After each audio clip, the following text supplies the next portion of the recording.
Everybody. Today's guest is the one and only best-selling author, comedian, life coach, motivational speaker, Aidan Park. Mr. Park, how are you doing today? You? I'm good. How are you? I'm wonderful. Me and you worked together back in 2014, I believe. Oh yeah, at Aces in Riverside. Yes. And I met your wonderful husband, Michael. Yeah. Because he sat in the back and he would just critique, like you said. Oh, would he? Yeah. And then you have to go back there and be like, was that good? Was that good? Like, because I was hosting, he would sit back there and be like, he did not. He had his opinions. Yeah, that's what you were saying about in the book. Yeah, he was not. Yeah. Mm-hmm. I keep talking about the book. Let me give you the name of the book is. You say it. Art of Being Yay. I wanted to call it The Art of Being Gay. That one wanted to call it, but my editor was like, "You can't call it that. They're gonna think you're turning the world gay." And I'm like, "I stopped doing that a long time ago. They always cry after, and I don't want to hear it." So I named it Art of Being Yay, which actually worked to my benefit, because yay is more broad.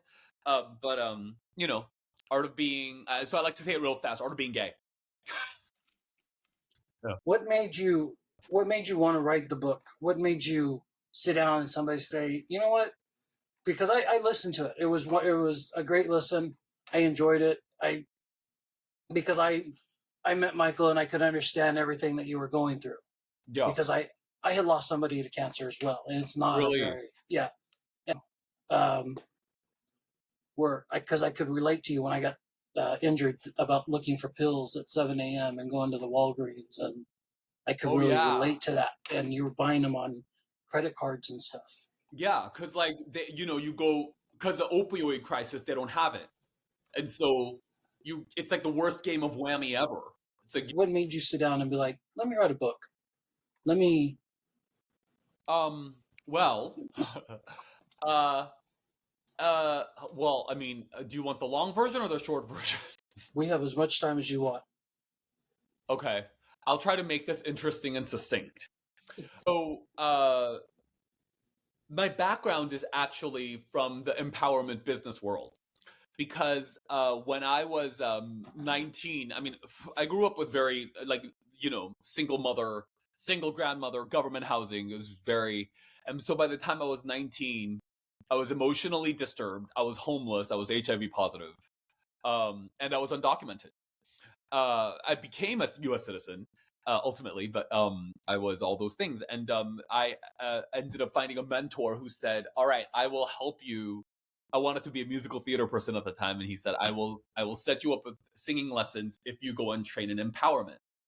So I actually went to those workshops, like the Tony Robbins, where Tony Robbins trained is where I got my training. So like I became a master practitioner of NLP. I learned about businesses. I learned life skills from the empowerment world, if that makes any sense. Gotcha. But I didn't tell people back then, because back then it was not normal. It was very weird. So I think I came into the comedy world and I found success pretty quickly because of the business training, not necessarily because I was like, I'm funny, but I'm not. I think I'm better at business than I am funny, because it's some, and so when Michael died, I became suicidal and I just wanted to die. And that wasn't the first. That wasn't the first time, though, was it? It was what do you mean? Suicidal after he passed. After 19, weren't you contemplating it then too? I was suicidal back then also, but I kind of overcame it.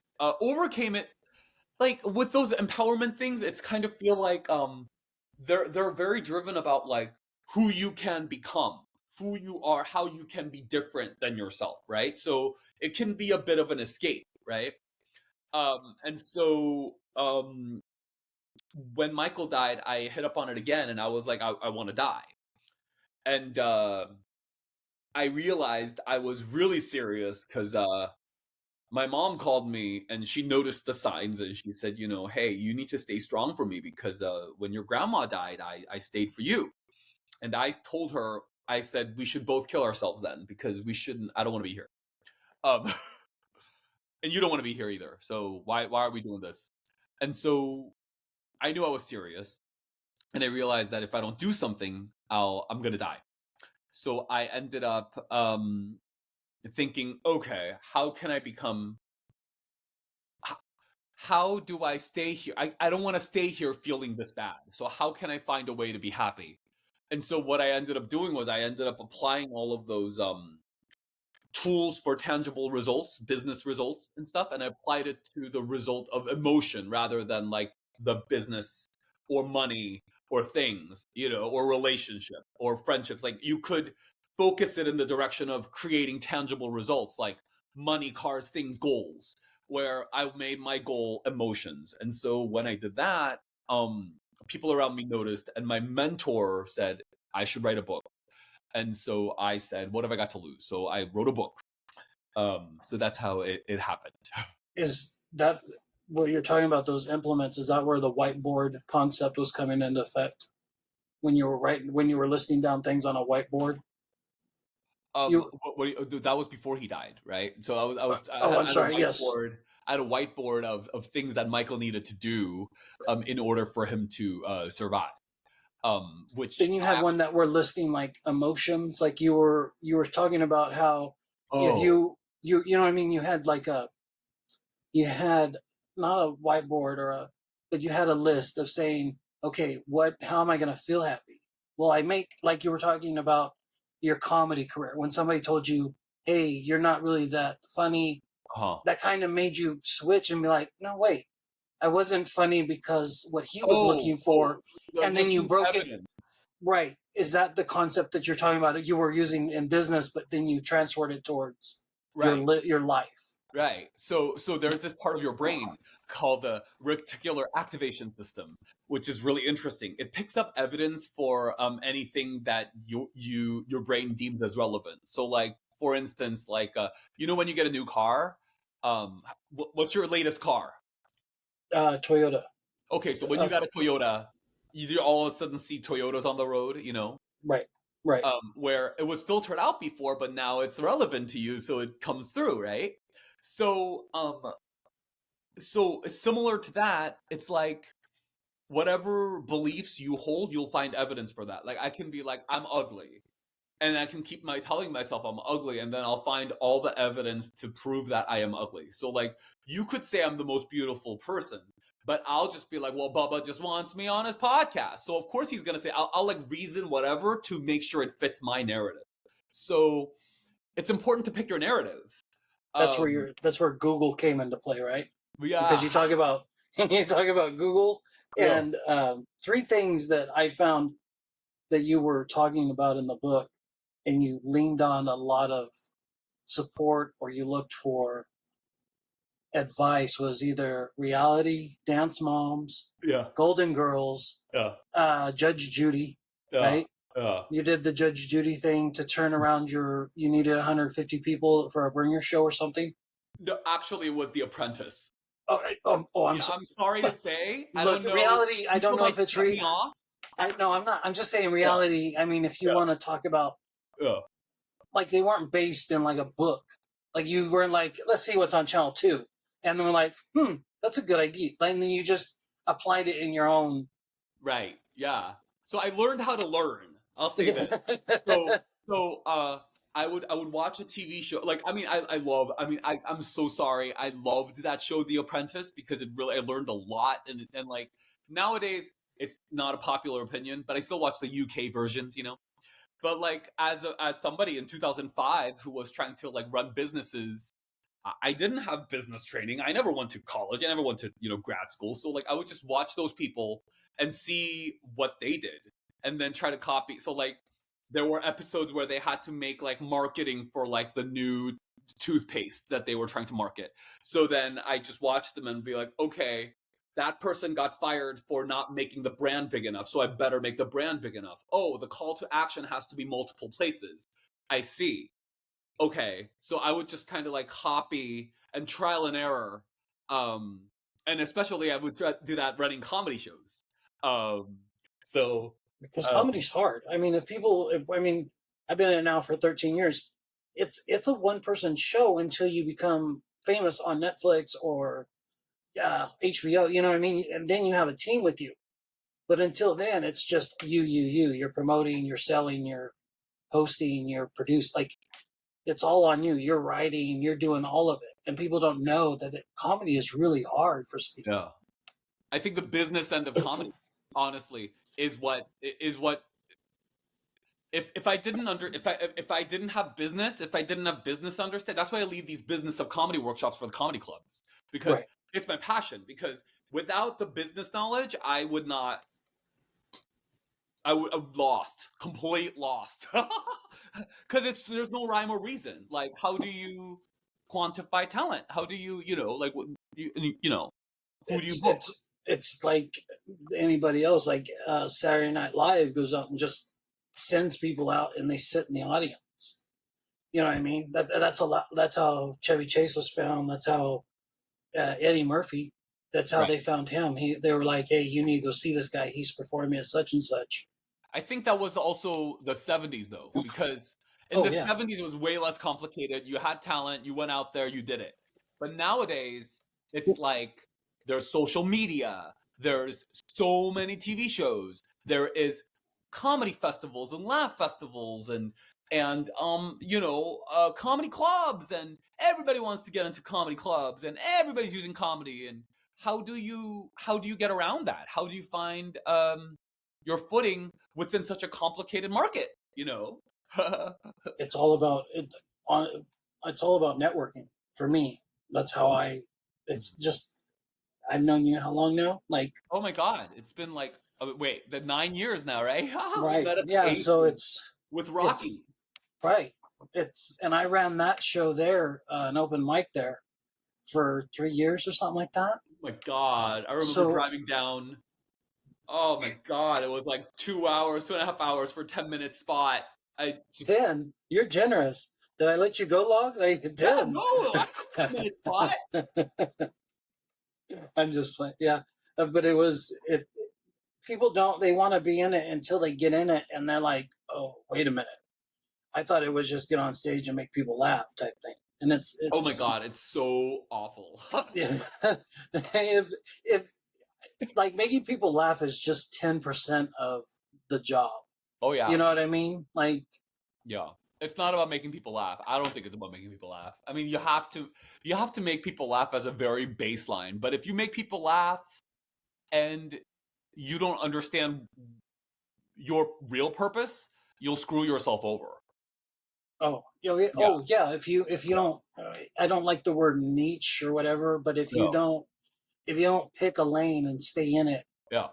because then I don't know. Yeah. Yeah. It's Just hard being to funny explain is it. like not enough. You can't do it. You can't No, make it that way. Yeah. Korea, right? Mhm. You came here and you were how old again? I was 9. 9 years old, and then you. I think it was funny because I came from Hemet and it has a bunch of senior living housing, Yeah. and everybody there is living with their grandmother, but on the hush hush. Oh really? Everybody, oh yeah, oh yeah, everybody is because rent is like $500. You know what Yeah. I mean? And they Yeah. pay for your water, your gas, and so I Yeah. thought that was funny when you're like, I have to stay in my grandmother's room and I have to be quiet. Yeah. Yeah. Yeah. Totally. Like Yeah. I couldn't imagine the hell. Like what when you were going to school too, and you got when I was listening to your book, you were like you were kind of ripped out of the closet. You weren't you when you made that joke you said about well I was sucking your dad's. You made that joke, that comeback, like you weren't allowed just to come out. You were kind of ripped out back in the Yeah. day. Because I'm so gay. Well, I'm not. Yeah, it's not. It's true. Yeah, It's true. Like it's not like I blend. If I could blend in, I wouldn't be in this situation. I was not well, a good blender. he didn't follow the rules. No, I'm not good at No, that. I'm too no, I. crazy. But then you got through school, which is hard enough. But then you got told, "Oh, congratulations! You got all these acceptance letters. You got all these um, things, but you didn't have the one thing you needed the most." Right. So Right. how low was that? Like how like you bust your ass for all those years and Yeah. did everything by the rule, and then you were told, "Oh, you don't have that card. I'm sorry, you can't do this." Like how bad? Like But yeah, that was terrible because I think a running theme in my life, you know, like there's a thing like where we tend to experience this similar trauma over and over in our lives, and I'm trying to heal this and change this pattern. And one of those patterns is really doing my best to fit into a certain standard so as to get a result, and then feeling like feeling hopeless to get it. Like I felt absolutely hopeless. I felt like nothing I do matters because I'll always be ending up in a shitty situation. And I felt that way when Michael died. I felt that way when I got HIV. So like it's a similar pattern. Like no matter how hard I try, no matter what I do, it's not gonna net the results. So it's a feeling of real powerlessness and hopelessness, and it's a futility. But you had to do something to be like, no, I'm not, like you said in your book, or that you didn't want to be, if you wanted a different outlook, you kind of almost broke it down like a Vulcan, like in Star Trek, like how Spock breaks down. He doesn't have feelings. He just has, this is the end of the result that I want. This is the result. This is what I want to get to. Mm-hmm. And you kind of cut out all the bullshit and went right to what you wanted. See, You okay, didn't let so anything stop you. Really. I mean, that's what I I find impressive. I did do that, but here's where I actually would add. I think that that was thanks to like the empowerment training, right? But then I think what happened there was I almost used empowerment training as a tool for me to get away from my feelings, and I actually never really acknowledged it. So when Michael died, all of those feelings came back times 10 because and I really needed to I needed to be empathetic. I needed to be with my feelings and kind of work with it rather than put something on it, which I used kind of empowerment training as a tool to just cover it.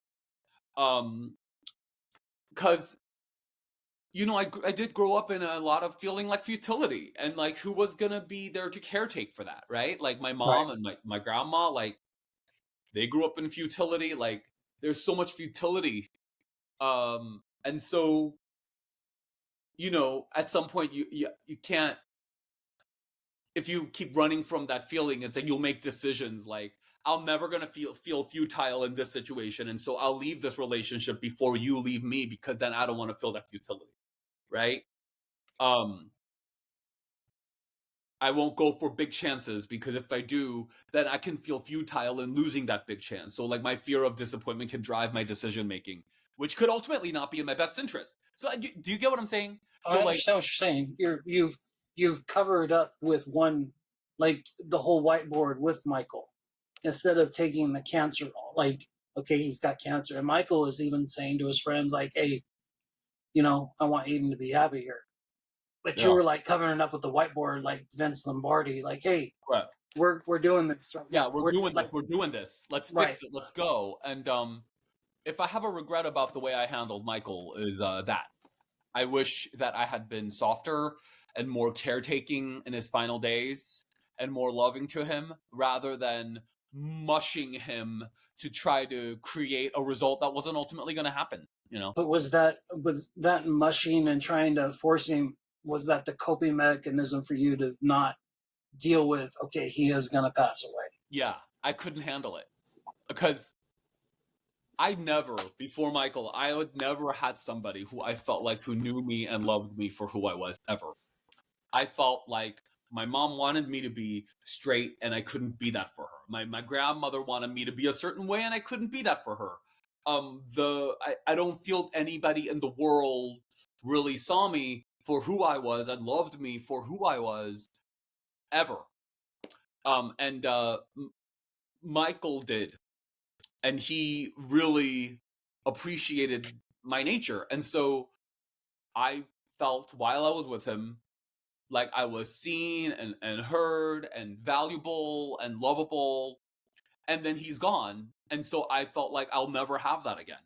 It's losing that is I don't know what your experience was like. It can be I put a lot on that relationship. It was very you know. it was short, but it was filled with love, but it was completely way shorter than what you had.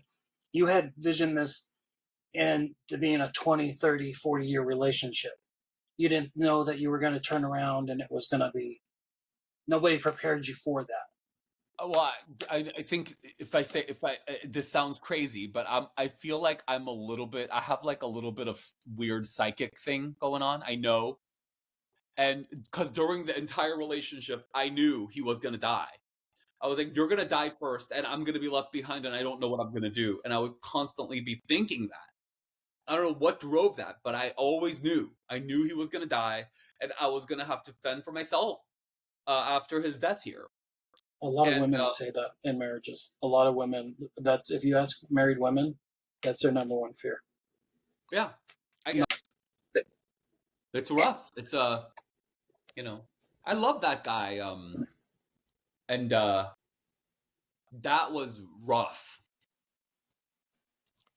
It, I'm not trying to be, that's that part of the book. You made yourself sound like you were finally living the best life that you had. Like you got rid of the whole Craigslist label. You got rid of. I'm not telling everything in the book. I'm just saying, you know what I'm Oh saying? yeah, Like yeah. I'm just. You seem Thank like you you for finally. interviewing me. No, no. You seem like that. You were like, okay, thank God, I can be Aidan Park. Yeah. Like you didn't give two shits about Hometown Buffet or 99 cent store stuff. Like you were just happy being with him. Oh, I don't care. I loved it. Yeah. I loved it. I mean, look, I'm a weirdo. I'm a Oh, I weirdo. understand. Yeah, You don't have to be gay to be a we're a weirdo. weirdo. Like, You know. yeah, I'm a total nerd. Like, there's the Are grade you in the school. store, or is that just your thing? See, I got really depressed. Oh, I okay. battled my own depression, and I was like, I bought one, and it was right over here. It was the Sanford and Son. He's right over here with Jefferson's, but it was Red Fox, and I had to buy it, and that's where it started. Wow. So now you have 600, yeah, 600 and some odd later. My wow. yeah, so we're not. Well, You, I you think felt weirdo weird. is a It's not. beautiful thing. I think I Oh yeah, love that word. unique. I Unique think is beautiful. I don't really. I'm very no frills, and that's another thing. There's another issue with like the whole comedy thing. Like, to be a gay comic, like, look, I don't fit the bill to be a gay. I mean, look at like, okay, like I'm gay, but I'm like also like, come on, I'm going to Marshalls. I'm gonna eat at Denny's, and I'm gonna go do what I want. I'm gonna like get into my dirty car and drive cross country if I feel like it. So like I'm not like what Hollywood might think of as a gay comic, right? So and it's struggle with that because you have to fit into a certain box also. Which So I had a big. I was never. I thought about suicide. I'm not gonna lie to you, but I didn't go out and Google. Hey, how much does a gun cost? I want to put it on a because credit card. you felt you were being treated differently, and that's what hurt. The You feel like you weren't seen as I you. felt like somebody already had written my story for me. Okay, okay, So that's honestly why I'm creating this podcast, is to yeah, get people's stories out there. What they had to battle, the depression, they overcame something to become something better. And oh, that's exactly what you did. Like you didn't give in to those thoughts that you had at 19. You saw a bigger picture than, I mean, what you have now, right? I mean, you didn't let those hold you back. You might have thought about, you know what, F this. I'm yeah, done for right now. But everybody has those thoughts. It's what did you do beyond that is yeah. what I find fast. Like, wow, he sat down, he wrote a book, he put it all down on paper and just was wide open about this. And that's what I find Thank you, interesting and commemorable about you. thank you. Like I didn't mention Modesto. Like I didn't Ha ha like. ha ha. Did you in your life have you always reading your book? I came up with this question. Have you ever stopped bleeping or running in your in and since you got here when Ever you're stop what? running or leaping in your life? Like have everything that you've done, you've seen like you've run into it or you've leaped into it or you've leaped out of it or you ran away from it in every aspect. Like you mean like Like you got into theater, like you got uh-huh. into theater and you leaped into that. Yeah. You leaped into I'm coming going like full in. yeah, it wasn't like you just put one toe in, or wasn't you always just dove in with both feet. Like, has that always been your plan or your goal, or has it just been that way? Actually, it's once I decide I'm doing it, I do it. But Okay. at first, with comedy, I started in 2012, and I did like one show a month. I was like, I don't know, maybe I don't know. I dabbled in it for actually 2.5 years, for like once a month, which is nothing, right? Right. And I was like, and I had maybe like 10 minutes. Um, and so at some point I was like, I'm going all in, and then it became like 5-6 times a week. So I do tend to dabble. I tend to I dabble, and then once I decide I am in, then I'm in, Full and I force. leap in. So When I think it does take a little time, but once I make that decision, it's like, yeah, let's do it. Because I feel like why would you play it any other way?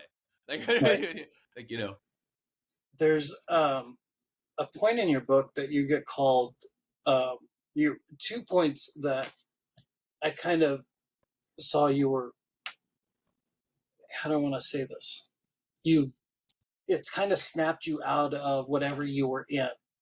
The one time you were called a loser, and the one time you were called, said you weren't funny.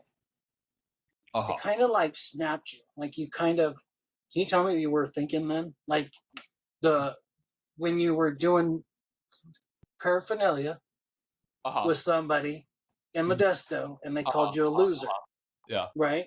And you were like, Did he call me a that, loser? yeah, you said they called you a loser and you kind of snapped out of it. Like you sat in your car and you were like, Oh, okay, oh, so don't, no, thank no, no, you. no, no. That Thank was a you. Like, different one. So you're getting the okay, two drug stories mixed up. So in Modesto, oh, I'm trying not to tell your whole book here. oh, who cares? Wait, like I'm not, They'll buy it. It's like the juicy, okay, you know. but but you were told, okay, I'm sorry, when one of your drug rants, Oh, somebody called you a loser. Like he's oh, not far to test, like to throw stones there, buddy. But I was just that one, and you were told you weren't funny by the manager that were booking you. right. And those were the two things that kind of stood out to me. Like you, like snapped, like it just you went to the list. Okay, well I'm funny because I have people who think I'm funny. No, I'm well, a not a lot of people loser think I'm a because, loser, right? So huh? I was thinking about this. I was like, oh, a lot of people can think I'm a loser, and a lot of people can think I'm not funny, but a lot of people think I'm really funny, and so I can't like I can't. I just have to go for what I want to do. I can't depend on other people's opinions to base my career decisions on because they're so widely varied all over the place. Like there's people who think I'm the funniest thing ever, and there's people who are like, "No, thank you, Aiden." And then there's people who think I'm such a winner, and then there's people who are like, "How could he possibly be like that? He should not be speaking ever." So like, so I realized like at some point it's kind of like, okay, well, where do you want to put your eggs in that basket? Like, well, what basket do you want to put your eggs in? What do I think? I think I'm funny. I like my humor. I think I don't think I'm a loser. So it's kind of like, but people also, I have to give permission to think whatever they're gonna feel. So you can think I'm not funny. That's fine. You don't book me. I'll go there. And then I started, you know what I do appreciate about this? Like I don't like going where I'm not welcome. I used to work so hard to try to mold a bunch of ways. Like, remember when alt comedy was popular with like hipsters? Remember that? Like, nowadays it's not. But like, back when I was doing 2015, 2016, like, Bubba, you have some energy on stage, right? I have some energy on stage. They did not like us. What they liked was these ironic comedians who stood up there in front of a microphone and they just breathed heavily, which I never thought was funny. But they hated me, and what I used to do was I was like, if I'm a good comedian, I could play any room. So I would make myself go to these like the altiest, the Silver Lake hipster, and I would be the only one with energy. And I was like, if I can get this audience, I'll get any audience. But I think about that and I'm like, no, I don't need to do that. I don't need to go where I'm not welcome. I'm not going to do that. So if you like me, you like me. You don't, you don't. I'll just go where I'm welcome. And I find that that's a huge key to success. huge key to finding friends. People who think you're a loser, or people who are critical. Like, there's people who celebrate you, so you just keep finding those guys and follow that thread. I think that's been a huge change for me. It's like I can't count on that. It's like can't be relying, and I can't change my perspective based on what other people's opinion is, because they don't know my perspective. I don't think. I've always done now. See, I've always done like the whole crowd control or crowd work, and Mhm. because back in at Rockies there was like six people in the audience. You know Yeah, what I mean? Like and it's you had to huge. break through to get them Yeah. to even just one of those. Now, how did you get involved in doing like the seminars and the talks that you do? How did you get involved in that? Um. Well, the book came out, and then that Oh, so became that was a big. yeah. The book came out, that became a bestseller, and then they started asking me to do speeches, and then the speeches turned into they asked me to put together workshops, like week-long workshops, like and it got extensive. Like, I did like a 8-day workshop for Special Olympics, and American Cancer Society, or Widows, or American Foundation for Suicide Prevention, things like that. Like, Did that um, get too overwhelming for you at times? no, I, comedy is great. I love comedy, but really, honestly, like the empowerment, brain, and emotional end of things is where I could spend all day, every day. It's just so endlessly fascinating for me. Now, Um, have you been studying that since you were about 9 years old? Like, have when I you was been, when I got yeah, 19, like, yeah, or yeah, 19, like, yeah. what I was saying was like, did you have to figure out a different, it wasn't like a fight or flight with you. It was always trying to outsmart the person, or was it always trying to outthink them to be, the best version of you? Or how did you Um, handle that? I mean, even at 9, there was a lot of not knowing English, not, yeah, living with your grandmother, those constraints. yeah, How did you, like, there had to be something else going in your mind, like there's got to be a better way. Like, did yeah, it yeah, even yeah. start back then? I think well, I mean, I guess I was just surviving. I mean, but I was always like a big kid, so no one really messed with me physically. Um, but yeah. I mean, I mean, it just had to be a different. I mean, at 9 years old and nobody's listening to you, or nobody, like, our generation didn't grow up on Adderall or Ritalin. well, yeah, I have a lot of issues from that, like, because like I mean, I had to work through a lot of problems because okay, I'm in Korea, and I was a top student or whatever, and then I move here. I lose my mother. My mom's moved across the country. I can't speak. I can't make friends. I feel totally alone. I don't understand what's going on in school. So everything that I felt valuable for disappeared. I can't make friends. I can't talk to people. I can't get good grades. My mom's gone. I ended up on an island, right? Almost. And, And and it's a how do you cope with that? How do you, and then I get home, and then I'm left alone at home. So like, it was very isolating. It was this very isolating experience. And for a 9-year old to go through that is kind of like, it'll, so, ADHD. I think some ADHD is like a mental problem that happens from like a young age. Like, some, you take pills for that and stuff. I think some of it is a developmental issue, um, from anxiety. Because I'm trying to manage anxiety, right? Like, how do you manage all that anxiety? You're always alone. You don't know what's coming. Nobody understands you. You can't communicate. Like, there's a deep level of fear there for a 9-year-old. What do you do? it sounded like you sound like you turned to the Golden Girls, or you turned to television to buy, like you said in your book that you ran home to watch Golden Girls. Yeah, You were sense of so normalcy and comfort, right? you were so obsessed with it, you put it on VHS, not Yeah, knowing yeah, that yeah. it's still on to today. Like, I'm really glad to talk to you. thank you for taking the time and sitting down and talking with me. I appreciate you. I'm so grateful. I'm so glad we connected, and hopefully I can come to Oklahoma and say hi. Come back to LA. Say hi. I will. Thank you.